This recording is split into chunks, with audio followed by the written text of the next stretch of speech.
আসসালামু আলাইকুম। বাঙালি রান্নাবান্নার আরও একটি নতুন পর্বে আপনাদের সবাইকে স্বাগত। আজকের পর্বে তৈরি করে দেখাবো সকাল বা বিকেলে চায়ের সাথে খাওয়ার মতো কলা দিয়ে দারুণ মজার একটা স্ন্যাক্স রেসিপি। আশা করছি আপনাদের সকলের কাছে রেসিপিটা ভালো লাগবে। আজকের রেসিপির জন্য আমি ব্যবহার করেছি ছোট সাইজের যে কলাগুলো পাওয়া যায় সেগুলো। আর আপনারা আপনাদের প্রয়োজন অনুযায়ী কলার পরিমাণটা বাড়িয়ে বা কমিয়ে নিতে পারবেন। এবার প্রথমেই কলার খোসাটাকে ছাড়িয়ে নিয়ে আমি কলাটাকে মাঝ বরাবর দিয়ে ভাগ করে নিচ্ছি। তবে আপনারা যদি বড় সাইজের কলা ব্যবহার করেন সেক্ষেত্রে কলাগুলোকে আর একটু বেশি পরিমাণে টুকরা করে নিতে পারবেন। সবগুলো কলাই যখন টুকরা করে নেওয়া হয়ে যাবে তখন আমি এই বাটিটাকে একটা সাইডে রেখে দিচ্ছি। আর আরেকটা বাটির মধ্যে আমি একটা ডিম ভেঙে নিলাম। এর মধ্যে দিয়ে দিলাম 1/3 কাপ লিকুইড দুধ, 2 টেবিল চামচ দিয়েছি চিনি, আর সামান্য একটু লবণ দিয়ে দিয়েছি। এবারে সব কিছুকে একসাথে ভালোভাবে মিশিয়ে নিচ্ছি। আপনারা চাইলে দুধের পরিবর্তে শুধুমাত্র ডিম দিয়েও কিন্তু এই মিশ্রণটা তৈরি করতে পারেন, সেক্ষেত্রে 2টা ডিম প্রয়োজন পড়বে।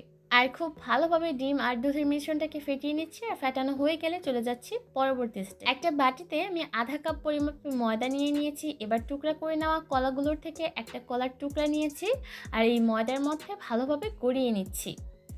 ভালোভাবে গড়িয়ে নেওয়া হয়ে গেলে এবার এই কলার টুকরাটাকে আমি ডিম আর দুধের যে মিশ্রণটা তৈরি করে রেখেছিলাম সেই মিশ্রণের মধ্যে চুবিয়ে নিচ্ছি। আর ভালোভাবে চুবিয়ে নিয়ে সরাসরি দিয়ে দিচ্ছি ব্রেড ক্রাম্বের মধ্যে।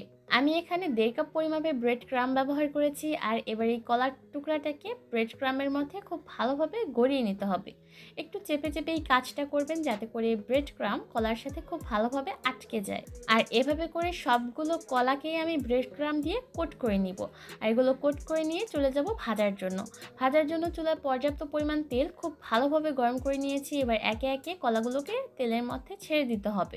এই পর্যায়ে তেলটাকে খুব ভালোভাবে গরম হতে হবে, তা না হলে দেখা যাবে যে কলার উপরে যে ব্রেড ক্রাম্বের কোটিংটা আছে সেটা খুলে যাবে। তাই তেলটাকে খুব ভালোভাবে গরম করে নাস্তাগুলোকে তেলে ছাড়তে হবে। আর চুলার আঁচ শুরু থেকে শেষ পর্যন্ত আমি মিডিয়াম হাই হিটে রেখেছি। মিডিয়াম হাই হিটে রেখে কলাগুলোকে ভেজে নিচ্ছি। চুলার আঁচ মিডিয়াম হাই হিটে রেখে 5 থেকে 6 মিনিটের মতো ভাজলেই দেখবেন নাস্তাগুলোর মধ্যে সুন্দর একটা লালচে বাদামি রং চলে আসবে। আর ঠিক সেই পর্যায়ে নাস্তাগুলোকে চুলা থেকে নামিয়ে নিব আর একটা স্ট্রেনারের উপর নিয়ে নিব এক্সট্রা তেল ঝরে যাওয়ার জন্য।